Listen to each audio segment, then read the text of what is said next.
ഓം ശ്രീ ഗണേശായ നമ. ഓം ശ്രീ ഗണേശ ശാരദാ ഗുരുഭ്യോ നമ.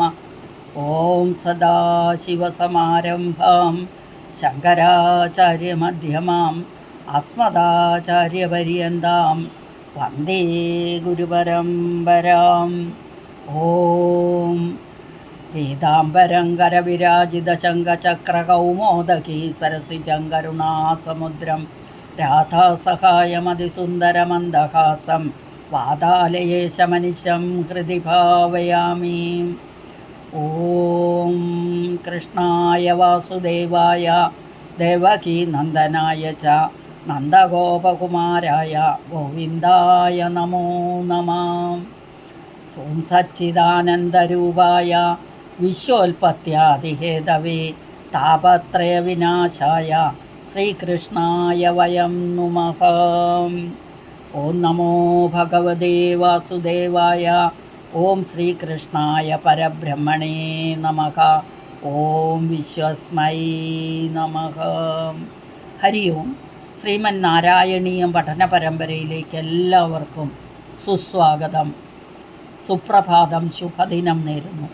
കഴിഞ്ഞ ക്ലാസ്സിൽ നമ്മൾ ബ്രഹ്മാവിൻ്റെ തപസ്സും വൈകുണ്ഠ ദർശനവും 1, 2 ശ്ലോകങ്ങൾ പഠിച്ചു. ഇന്ന് നമ്മൾക്ക് 3, 4 ശ്ലോകങ്ങളാണ് പഠിക്കേണ്ടത്. അപ്പം 3, 4 ശ്ലോകങ്ങൾ വായിക്കാം.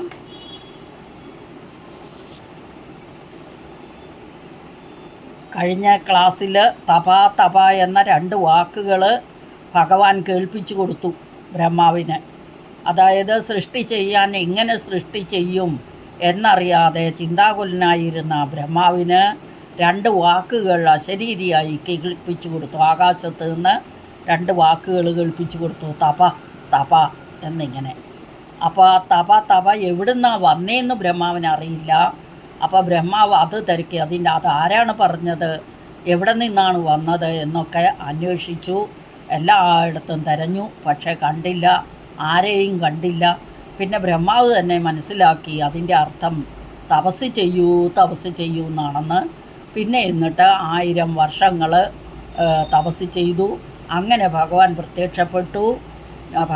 ഭഗവാന്റെ വാസസ്ഥാനമായ വൈകുണ്ഠത്തെ കാണിച്ചു കൊടുത്തു എന്നൊക്കെയാണ് ഈ അടുത്ത ശ്ലോകങ്ങളിൽ വരുന്നത്. ആദ്യം ശ്ലോകം വായിക്കാം. കോസൗ മാമവദത് പുമാനിധി ജലാപൂർണേ ജഗന്മണ്ഡലേ ദിക്ഷുദ്വീക്ഷ്യ കിമപ്യനീക്ഷിതവത വാക്യാർത്ഥമുൽപശ്യതാം. ദിവ്യം വർഷസഹസ്രമാത്തതപസാ തേന ത്വമാരാധിതഃ തസ്മൈ ദർശിതവാനസി സ്വനിലയം വൈകുണ്ഠമേകാത്ഭുതം. മായായത്ര കഥാപിനോ വികുരുതേ ഭാതേ ജഗദ്ഭ്യോ ബഹിഃ ശോകക്രോധവിമോഹസാധ്വസമുഖാഃ ഭാവാസ്തു ദൂരം ഗതാഃ. സാന്ദ്രാനന്ദജരീജയത്ര പരമജ്യോതിപ്രകാശാത്മകേ തത്തേ ധാമ വിഭാവിതം വിജയതേ വൈകുണ്ഠരൂപം വിഭോ. അപ്പം ആദ്യത്തെ ശ്ലോകം എടുക്കാം. കോ അസൗ എന്ന് പറഞ്ഞാൽ കഹ അസൗ, ആര്. കഹ എന്ന് പറഞ്ഞാൽ ആരാണ്. അസൗ പുമാൻ, ഈ പുരുഷൻ ആരാണ്. കോസൗ, ആ പുരുഷൻ ആരാണ്. മാം അവതത്, എന്നോട് പറഞ്ഞത്, എന്നെ കേൾപ്പിച്ചു തന്നു അല്ലേ. ബ്രഹ്മാവിന് കേൾപ്പിച്ചു കൊടുത്തു തപ എന്ന്. ഇനി ആ ശബ്ദം എവിടുന്നാണ് വന്നത്, ആരാണ് പറഞ്ഞതെന്ന് ബ്രഹ്മാവ് തിരക്കുകയാണ്. കോസൗ മാം അവതത് പുമാൻ ഇത് ജലാപൂർണേ ജഗന്മണ്ഡലേ. ജഗന്മണ്ഡലം മുഴുവൻ വെള്ളം നിറഞ്ഞിരിക്കുകയാണ്. ജലാപൂർണേ, പ്രളയ സമയത്ത് വേറെ ആരുമില്ല, ഒന്നുമില്ല. അപ്പം ഈ ജലാപൂർണേ ജഗന്മണ്ഡലേ, ലോകം മുഴുവൻ ജലം നിറഞ്ഞിരിക്കെ ഈ ശബ്ദം ആരാണ് ചെയ്തത്. കോസൗമാ അവതത് പുമാൻ, ഈ എന്നോട് ഈ പറഞ്ഞ പുരുഷൻ ആരാണ്. ദിക്ഷു എന്ന് പറഞ്ഞാൽ ദിക്കാണ്.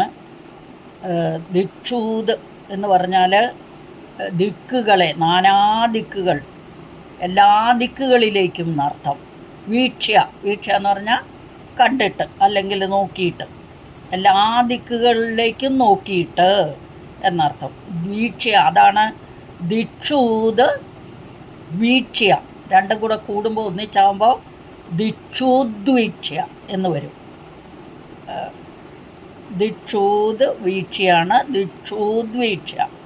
കിം അപി അനീക്ഷിതവത, അതായത് യാതൊന്നും കാണാതിരിക്കെ ഈ ബ്രഹ്മാവ് നാനാദിക്കുകളിലേക്ക് നോക്കി, ഒന്നും കാണാനില്ല.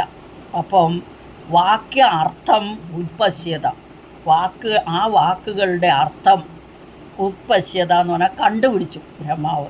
അപ്പോൾ എല്ലാ വശങ്ങളിലേക്ക് നോക്കി ഈ ശബ്ദം എവിടെ നിന്നാണ് വരുന്നത്, ആരാണ് ചെയ്തത്, എല്ലാ ദിക്കുകളും ജലം നിറഞ്ഞിരിക്കെ ഇവിടെ ആരാണിത് പറയാൻ എന്നൊക്കെ പറഞ്ഞ് എല്ലാ ദിക്കുകളിലേക്കും നോക്കിയിട്ട് ഒന്നും കാണാനില്ല. അപ്പം ബ്രഹ്മാവ് അർത്ഥം കണ്ടുപിടിച്ച വാക്കുകളുടെ, തപ എന്ന വാക്കുകളുടെ അർത്ഥം എന്താണ്? തപസ് ചെയ്യൂ എന്നാണ് തപയുടെ അർത്ഥം. അത് ബ്രഹ്മാവിന് മനസ്സിലായി. അപ്പോൾ ബ്രഹ്മാവ് എന്ത് ചെയ്തു? ദിവ്യം വർഷസഹസ്രമാത്ത തപസ തേന ത്വം ആരാധിത, അങ്ങ് അവനാൽ ആരാധിക്കപ്പെട്ടു. ത്വം അങ്ങ് ആരാധിക്കപ്പെട്ടു. ആരാൽ? തേന എന്ന് പറഞ്ഞാൽ ബ്രഹ്മാവിനാൽ ആരാധിക്കപ്പെട്ടു. എത്ര നാള്? ദിവ്യം വർഷസഹസ്രം, ദേവവർഷമായ 1000 വർഷം.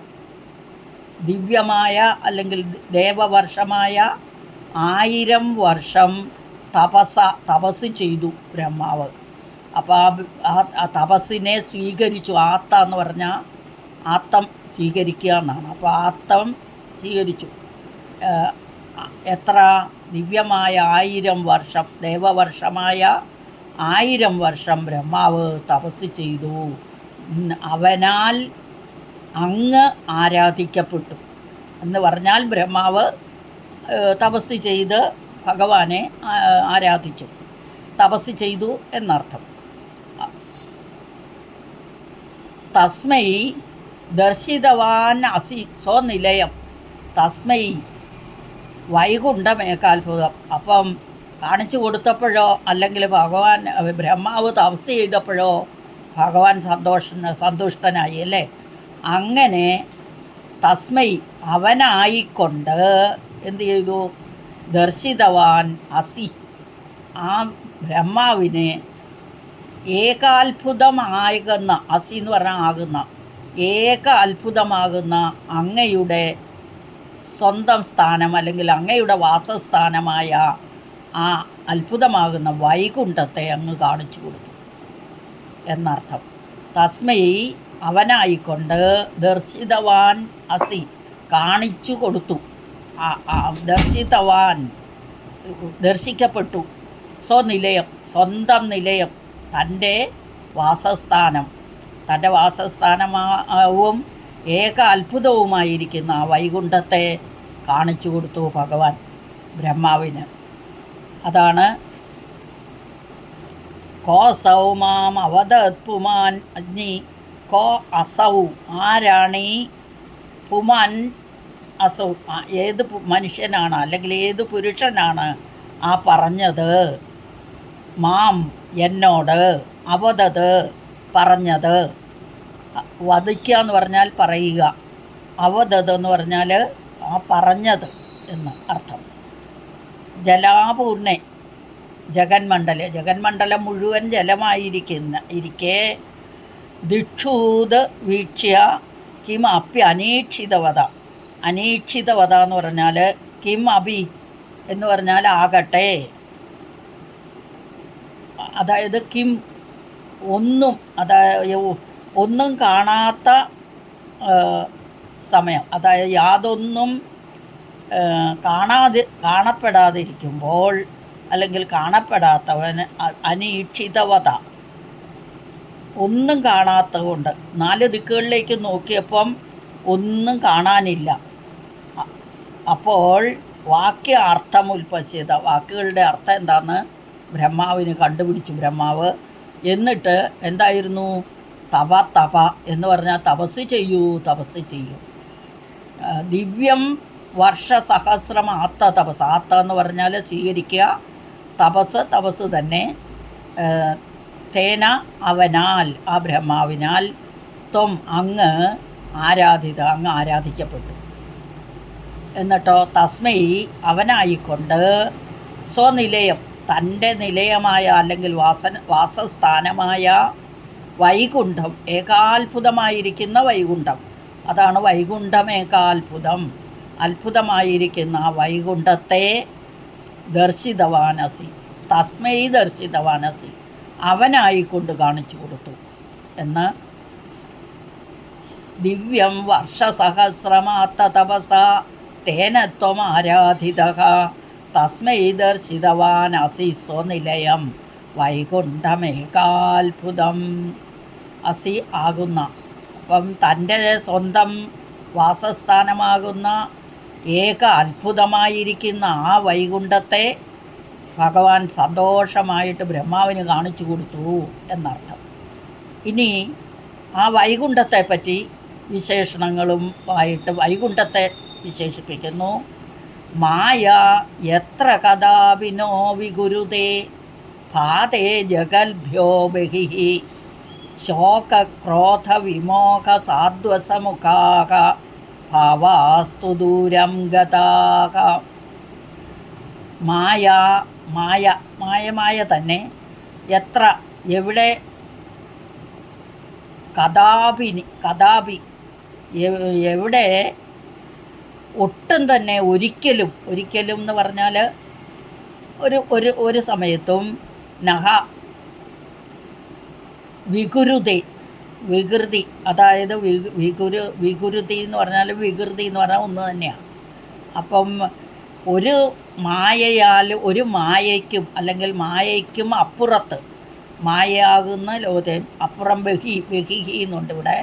ഭാതേ ജഗൽഭ്യോ ബഹിഹി എന്ന് പറഞ്ഞാൽ ഈ ജഗത്തിൻ്റെ വെളിയിൽ അല്ലെങ്കിൽ അതിനും അപ്പുറത്ത് ഈ മായയാലാണ് എല്ലാം സൃഷ്ടിക്കുന്നതും എല്ലാം കാണുന്നതും എല്ലാം ചെയ്യുന്നതും ഭഗവാൻ. അപ്പം ഇവിടെ ശോക ക്രോധ വിമോഹ സാധ്വസമുഖ എന്നൊരു വാക്കുണ്ട്.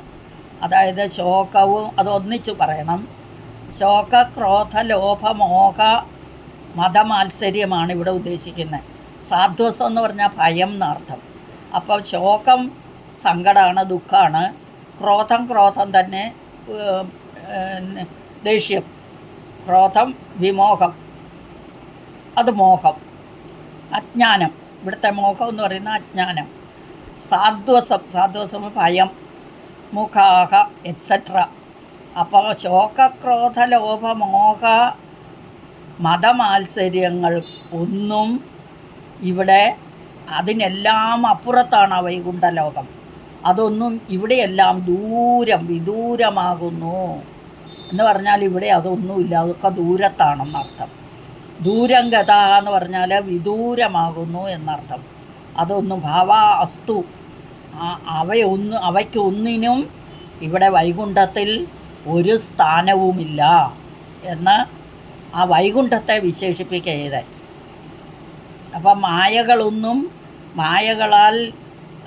മായകളോ അല്ലെങ്കിൽ ശോകക്രോധ ലോഭമോഹങ്ങളോ ഒന്നിനും ഈ വൈകുണ്ഠത്തിൽ സ്ഥാനമില്ല. അവയെല്ലാം എത്രയോ വിദൂരമാകുന്നു എന്നും. പിന്നെ എന്താണ് വൈകുണ്ഠത്തിലുള്ളതെന്ന് പറയുന്നു. സാന്ദ്രാനന്ദ ഝരി എന്ന് പറഞ്ഞാൽ പ്രവാഹം, സാന്ദ്രാനന്ദമാകുന്ന പ്രവാഹം. എത്ര പരമജ്യോതി പ്രകാശാത്മകേ. അപ്പം ബ്രഹ്മാനന്ദം, സദാ ബ്രഹ്മാനന്ദ അനുഭവം ഉണ്ടാകുന്ന ആ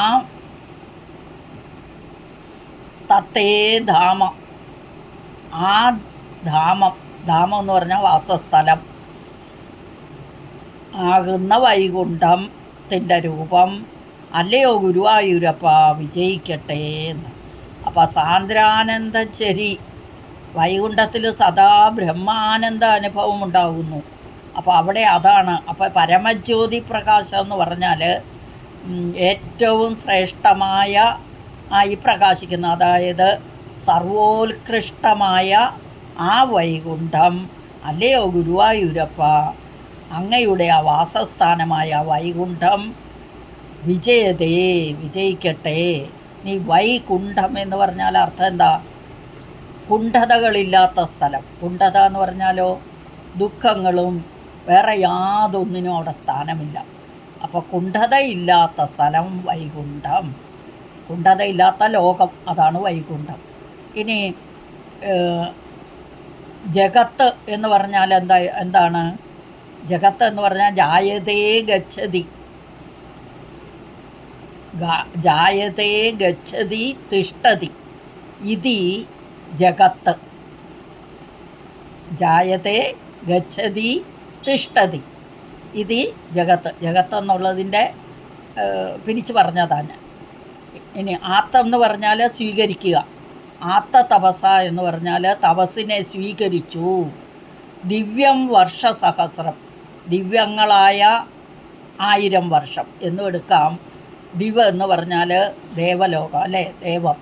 അപ്പോൾ ദിവ്യം എന്ന് ഇവിടെ പറഞ്ഞ ദേവന്മാരുടെ 1000 വർഷം. അപ്പം നമ്മളുടെ എത്രയോ വർഷമാണെന്ന് കണക്ക് കൂട്ടിയെടുക്കുക. ദേവവർഷം 1000 ദേവവർഷം തപസ്സിനെ സ്വീകരിച്ചു. ആത്ത എന്ന് പറഞ്ഞാൽ സ്വീകരിക്കുക, തപസ്സിനാൽ അല്ലെങ്കിൽ തപസ്സിനെ സ്വീകരിച്ചു. തേന തോമ ആരാധിത, അങ്ങനെ അവനാൽ അങ്ങ് ആരാധിക്കപ്പെട്ടു.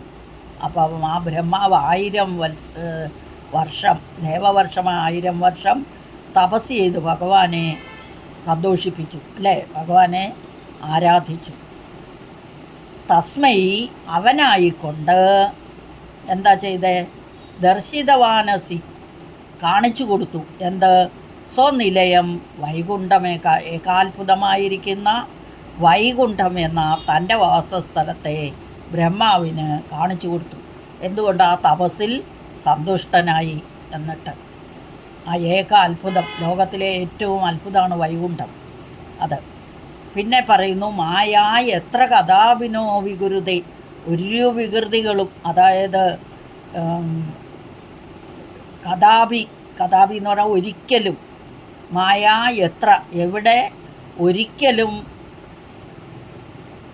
വികൃതിഭാതേ, വികൃതികൾ പ്രകാശിക്കുന്നില്ലയോ. ഏതാ ഈ വികൃതികളെന്ന് പറഞ്ഞത്? ജഗൽഭ്യോ ബഹിഹി, ബഹിഹി എന്ന് പറഞ്ഞാൽ വെളിയിൽ, അപ്പുറത്ത് എന്നൊക്കെയാണ്. ജഗൽഭ്യോ എന്ന് പറഞ്ഞാലോ ജഗത്തിൻ്റെ എന്നർത്ഥം. അപ്പം എല്ലാ ലോകങ്ങൾക്കും അപ്പുറത്ത് എന്താണ്? ശോകക്രോധ വിമോഹ സാധ്വസമുഖാക. ശോകം, ക്രോധം, മോഹം, മതം, മാത്സര്യം, ഭയം തുടങ്ങിയവയ്ക്കൊന്നും അവിടെ സ്ഥാനമില്ല വൈകുണ്ഠത്തിൽ. ആ വൈകുണ്ഠത്തെ പറ്റി പറയുന്നു. അപ്പോൾ അതെല്ലാം ഭാവക എന്ന് പറഞ്ഞാൽ ഉണ്ടാകുന്നു, അസ്തു ആകുന്നു. എവിടെ? ദൂരംഗതാഹ, ദൂരംഗത എന്ന് പറഞ്ഞാൽ വിദൂരമാകുന്നു. എല്ലാത്തിനും അപ്പുറത്താണ് ഈ വൈകുണ്ഠം. അപ്പോൾ ഇവയ്ക്കൊന്നും അവിടെ സ്ഥാനമില്ല. അതുകൊണ്ട് അതിനെല്ലാം അപ്പുറത്താണ് വൈകുണ്ഠ ലോകം. പിന്നെ അവിടെ എന്താ ഉള്ളതെന്ന് പറയുന്നു? സാന്ദ്രാനന്ദ ജരി, ജരി എന്ന് പറഞ്ഞാൽ പ്രകാശം, പ്രവാഹം, പ്രവാഹം എന്ന് പറഞ്ഞാൽ ഒഴുക്ക്, സാന്ദ്രാനന്ദം. അവിടെ ബ്രഹ്മാനന്ദമാകുന്ന ഒഴുക്കുണ്ടാകുന്നു. സദാ ബ്രഹ്മാനന്ദം ഒഴുകിക്കൊണ്ടിരിക്കുന്നു. പരമജ്യോതി പ്രകാശാത്മേ, അതായത് എന്ന് പറഞ്ഞാൽ പരമം ശ്രേഷ്ഠമാണ്. ജ്യോതിപ്രകാശം എന്ന് പറഞ്ഞാൽ ഉത്കൃഷ്ടം, സർവോത്കൃഷ്ടമായ എന്നെടുക്കാം നമുക്ക്. സർവ ഉത്കൃഷ്ടമായ ആ പ്രകാശം തത്തേ ധാമവിഭാവിതം. ആ വൈകുണ്ഠത്തെ പറ്റി ഒന്ന് ആലോചിച്ച് നോക്ക്. സർവോത്കൃഷ്ടമായ വാസസ്ഥലം ആകുന്ന അങ്ങയുടെ ആ വൈകുണ്ഠ രൂപം അല്ലയോ ഗുരുവായൂരപ്പ, വിജയതേ, വിജയിക്കട്ടെ. അപ്പോൾ വിജയം പറയുകയാണ്, ആ വൈകുണ്ഠം വിജയിക്കട്ടെ വിജയിക്കട്ടെ എന്ന്. വിഭോ എന്ന് പറഞ്ഞാൽ എല്ലായിടത്തും വ്യാപിച്ചിരിക്കുന്ന എന്നും അല്ലയോ ഗുരുവായൂരപ്പ എന്നും സംബോധനയാണ്. അല്ലയോ ഗുരുവായൂരപ്പ, ആ ബ്രഹ്മാവ്, ആ വൈകുണ്ഠം എങ്ങനെയുള്ള വൈകുണ്ഠം എന്നാണ് പറയുന്നത്. വൈകുണ്ഠ രൂപം മായകൾക്കൊന്നും സ്ഥാനമില്ലാത്ത, അതിനെല്ലാം അപ്പുറത്ത് ശോകക്രോധ ലോഭമോഹ മതമാത്സര്യങ്ങൾക്കൊന്നും സ്ഥാനമില്ലാത്ത ആ ബ്രഹ്മാനന്ദ അനുഭൂതി, സർവോത്കൃഷ്ടമായ ബ്രഹ്മാനന്ദ അനുഭൂതിയുള്ള ആ വൈകുണ്ഠ രൂപം വിജയിക്കട്ടെ എന്നർത്ഥം. മായത്ര കഥാവിനോ വികുരുതേ. ഭാതേ എന്ന് പറഞ്ഞാൽ പ്രകാശിക്കുക, കഥാവി എന്ന് പറഞ്ഞാൽ ഒരിക്കലും, ജഗദ്ഭ്യോ ജഗത്തിന്, ബഹിഹി വെളിയിൽ, ശോകക്രോധ വിമോഹ സാധ്വസമുഖാഹ ഭാവാസ്തു ദൂരം ഗതാഹ സാന്ദ്രാനന്ദജരീജയത്ര പരമജ്യോതിപ്രകാശാത്മകേ തത്തേ ധാമവിഭാവിതം വിജയതേ വൈകുണ്ഠരൂപം വിഭോ. ഒന്നും കൂടി വായിച്ചിട്ട് അർത്ഥം ഒന്നും കൂടി പറഞ്ഞു തരാം.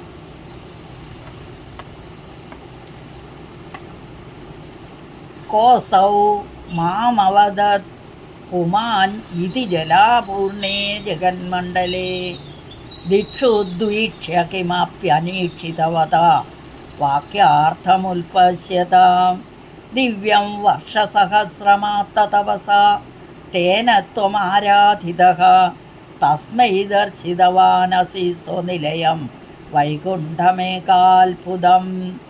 ലോകം മുഴുവൻ ജലത്താൽ നിറഞ്ഞിരിക്കെ എന്നോട് ഇപ്രകാരം പറഞ്ഞ പുരുഷൻ ആരായിരിക്കും എന്നിങ്ങനെ നാനാദിക്കുകളിലും, ദിക്ഷു എന്ന് പറഞ്ഞാൽ ദിക്കാണ്, വീക്ഷ എന്ന് പറഞ്ഞാൽ കണ്ടിട്ട്, വീക്ഷിച്ചു, നോക്കിയിട്ട്. അപ്പം ദിക്ഷൂദ്വീക്ഷ്യ, ദിക്ഷൂത് വീക്ഷ്യാണ് ദിക്ഷൂദ്വീക്ഷ്യായി മാറിയത്. അപ്പോൾ എന്നിങ്ങനെ നാനാദിക്കുകളിലും നോക്കിയിട്ട് യാതൊന്നിനെയും കാണാതെ, അതാണ്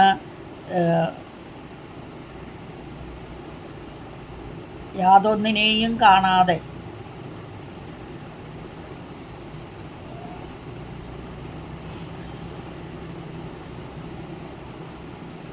നാനാദിക്കുകളെയും നോക്കിയിട്ട് കിം അഭി അനീക്ഷിതവത, അനീക്ഷിതവത എന്ന് പറഞ്ഞാൽ യാതൊന്നും കാണാതെ എന്നർത്ഥം. കിം അഭി അനീക്ഷിതവത എന്ന് പറഞ്ഞാൽ അവിടെ യാതൊന്നും കാണാത്തതിനാൽ എന്നർത്ഥം. അപ്പോൾ ഒന്നും കാണാതെ തപസ് ചെയ്താൽ സൃഷ്ടിവൈഭവം കൈവരുമെന്ന് മനസ്സിലാക്കി. ആ വാക്കുകളുടെ അർത്ഥം മനസ്സിലാക്കി ബ്രഹ്മാവ്. എന്നിട്ട് എന്താണ്, തപസ് ചെയ്യൂ എന്നാണെന്ന് ബ്രഹ്മാവ് കണ്ടുപിടിച്ചു. എന്നിട്ട് ബ്രഹ്മാവ് എന്ത് ചെയ്തു, 1000 സംവത്സരം, ദേവവർഷമായ 1000 വർഷം ഏകാഗ്രതയോടെ തപസ്സനുഷ്ഠിച്ചു. ബ്രഹ്മസേവിതനായ അങ്ങ് അവനിൽ പ്രീതനായിട്ട് ഏകാത്ഭുതമായി തൻ്റെ നിലയമായിരിക്കുന്ന ആ വൈകുണ്ഠത്തെ കാണിച്ചു കൊടുത്തു. അതാണ് ആദ്യത്തെ. കോസൗ മാമവദത് പുമാനിതി ജലാപൂർണേ ജഗന്മണ്ഡലേ ദിക്ഷുദ്വീക്ഷ്യ കിമപ്യനീക്ഷിതവത. കിം അഭി അനീക്ഷിതവത കിമപ്യനീക്ഷിതവത. വാക്യാർത്ഥമുൽപശ്യത കണ്ടുപിടിച്ചു എന്നർത്ഥം. ദിവ്യം വർഷസഹസ്രമാത്ത തപസാ തേന ത്വമാരാധിതഃ തസ്മൈ ദർശിതവാനസി സ്വനിലയം. ആത്തതപസ, ആത്ത എന്ന് പറഞ്ഞാൽ സ്വീകരിക്കുക. ഇനി ദിവ്യങ്ങളായ ദേവവർഷമായ 1000 വർഷം തപസ്സിനെ സ്വീകരിച്ചു. തപസാ ആത്ത, തപസ്സിനെ സ്വീകരിച്ചു. അങ്ങനെ ത്വം ആരാധിത തേന, അവനാൽ അങ്ങ് ആരാധിക്കപ്പെട്ടു. തേന ത്വമാരാധിതഃ തസ്മൈ ദർശിതവാനസി സ്വനിലയം വൈകുണ്ഠമേകാത്ഭുതം. വൈകുണ്ഠത്തെ കാണിച്ചു കൊടുത്തു അല്ലേ?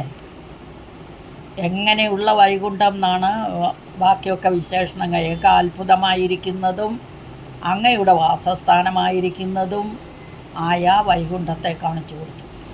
ഇനി മായാ തത്ര മായാ എത്ര കഥാപിനോ വിഗുരുതേ ഭാതേ ജഗൽഭ്യോ ബഹിഹി.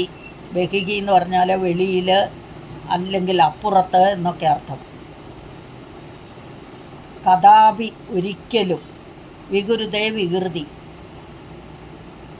ശോകക്രോധ വിമോഹ സാധ്വസമുഖാക ഭാവാസ്തു ദൂരം ഗതാക.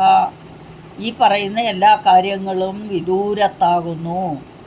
പിന്നെയോ എന്താണ് വൈകുണ്ഠത്തിലുള്ളത്? സാന്ദ്രാനന്ദജരീച എത്ര പരജ്യോതി പ്രകാശാത്മകേ. പരമജ്യോതി പ്രകാശം ആണ് അവിടെ. സാന്ദ്രാനന്ദം മാത്രമാണ് അവിടെ പ്രവഹിക്കുന്നത്, അവിടെ ഒഴുകുന്നത്. തത്തേ തത് തേ, അതാണ് തത്തേ. തത് ആ തേ, ആ വാസസ്ഥലം, ധാമം. ധാമം എന്ന് പറഞ്ഞാൽ വാസസ്ഥാനം. വിഭാവിധം വിജയതേ എന്ന് പറഞ്ഞാൽ ആ ബ്രഹ്മാനന്ദ അനുഭവമുണ്ടാകുന്നു. ബ്രഹ്മാവിന് അങ്ങ് കാണിച്ചു കൊടുത്ത വൈകുണ്ഠലോകം സർവ ഉത്കൃഷ്ടേന വർത്തിക്കുന്നു എന്ന് പറഞ്ഞാൽ സർവോത്കൃഷ്ടമായി വർത്തിക്കുന്നു എന്ന് പറഞ്ഞാൽ സർവ ഉത്കൃഷ്ടമാണ് ആ വൈകുണ്ഠ രൂപം. ആ കുണ്ഠതയില്ലാത്ത ലോകമാണ് വൈകുണ്ഠം. വൈകുണ്ഠം, കുണ്ഠതകളൊന്നുമില്ലാത്ത ലോകം, അതിനെ വൈകുണ്ഠം എന്ന് പറയുന്നു. ധാമം എന്ന് പറഞ്ഞാൽ വാസസ്ഥാനം. വിഭാവിധം ഭാവന ചെയ്യുന്നു. അപ്പോൾ അങ്ങനെ അല്ലയോ വിഭോ, അല്ലയോ ഗുരുവായൂരപ്പ, ഗുരുവായൂരപ്പനെ വിളിക്കുന്ന സംബോധനയാണ് വിഭോ, എല്ലായിടത്തും വ്യാപിച്ചിരിക്കുന്നവനെ, പ്രഭോ എന്നൊക്കെ പറയും. അപ്പം ആ വൈകുണ്ഠം വിജയിക്കട്ടെ എന്ന്. മായായത്ര കഥാപിനോ വിഗുരുതേ ഭാതേ ജഗൽഭ്യോ ബഹി ശോകക്രോധ വിമോഹ സാധ്വസമുഖാക ഭാവാസ്തു ദൂരം ഗതാകാം. സാന്ദ്രാനന്ദജരീചയത്ര പരമജ്യോതി പ്രകാശാത്മകേ തത്തേ ധാമ വിഭാവിധം വിജയത്തെ വൈകുണ്ഠരൂപം വിഭോ. അല്ലയോ ഗുരുവായൂരപ്പ, ഇങ്ങനെയെല്ലാം ആയിരിക്കുന്ന ആ വൈകുണ്ഠം വിജയിക്കട്ടെ, ജയ ജയ മുഴക്കേ എന്നർത്ഥം. അടുത്ത ക്ലാസ്സിൽ വരും വരേക്കും ഹരി ഓം നാരായണ സ്വാമി ശരണം.